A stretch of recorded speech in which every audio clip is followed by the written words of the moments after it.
L'esprit sonde tout, même les profondeurs de Dieu. 1 Corinthiens 2,10. Le thème du 6e chapitre de l'Épître aux Romains peut être résumé par ces mots, le double message de la croix.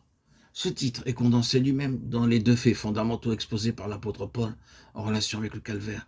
Christ est mort et nous sommes morts. Le règne de la mort qui a prévalu sur toute la race humaine est la preuve de la chute de l'homme. La mort est entrée dans le monde par le péché. Romains 5 nous enseigne que Christ est mort à notre place, afin que nous puissions devenir participants de sa vie de résurrection. Romains 6 nous apprend comment nous approprier cette vie. Si Christ est mort pour nous afin que sa vie puisse nous être communiquée, nous sommes morts avec lui pour être rendus capables de la recevoir virtuellement. Il faut que nous devenions une même plante avec lui, par la conformité à sa mort. 3 fois, Paul se sert de ces mots, sa mort, versets 3, 4, 5. Puis il ajoute, nous sommes morts au verset 8. L'identification du pécheur au sauveur est donc clairement indiquée. Mais que signifie donc cette mort avec Christ ? En premier lieu, elle signifie mourir au péché en tant que maître et tyran au péché et non à nos péchés. Elle signifie en outre tout ce que Dieu veut faire pour nous par la crucifixion de notre vieil homme avec Christ, Romains 6, 6. Le Saint-Esprit est prêt à la rendre efficace jusqu'au tréfonds de notre être intérieur, jusqu'à ce que le péché ait perdu son emprise dans tous les domaines.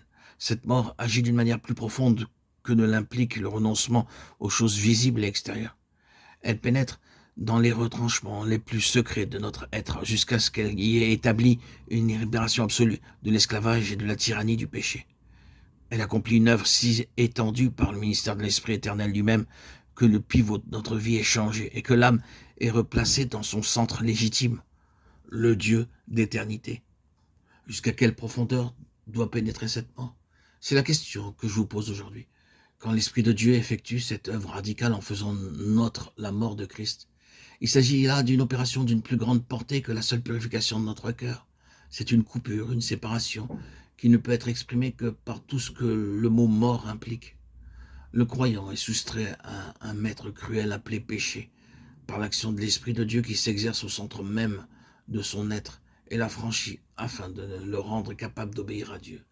L'Écriture ne dit pas qu'il est désormais impeccable, qu'il n'y a plus de péché en lui, mais qu'il y a coupure entre lui et le péché, par l'imputation de la mort de son substitut qui a livré sa vie à sa place au calvaire, de telle sorte qu'il en est désormais de lui comme s'il était littéralement mort lui-même.